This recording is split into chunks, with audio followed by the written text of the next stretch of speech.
আসসালামু আলাইকুম গাইস। আর আপনার একটি নতুন ব্লগে নিয়ে আসছি।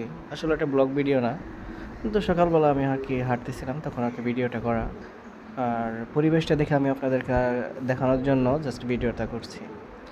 আসলে এগুলো ভিডিও মানুষের মনে এতটা আকর্ষণ করে না। আর আপনারা এই ভিডিও যে দেখবেন না সেটাও আমি জানি। 3-4 সেকেন্ড, 5 সেকেন্ড, 10 সেকেন্ড দেখার পর স্কিপ করে চলে যাবেন।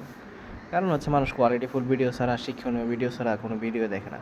এগুলো ভিডিওতে কোনো শেখার কিছু নেই, তবে দেখার মতো একটা ভিউ হচ্ছে ভোরবেলা, অর্থাৎ এটা 5টার পরে, সকাল 5টার পরে ভোরবেলার যে একটা আবহাওয়া, যেটা মানুষের শরীরে গায়ে লাগলে অনেক ভালো, উপকারী। আর এখানে ভিউটা খুব ভালো লাগছিল, এই জন্য আর কি জাস্ট ভিডিওটা করলাম। ধন্যবাদ যারা ভিডিওটা শেষ পর্যন্ত দেখেছেন, তাদের জন্য অসংখ্য শুভকামনা ও ভালোবাসা রইল। আপনার দিনটি শুভ হোক। আসসালামু আলাইকুম। সকলে ভালো থাকবেন, সুস্থ থাকবেন।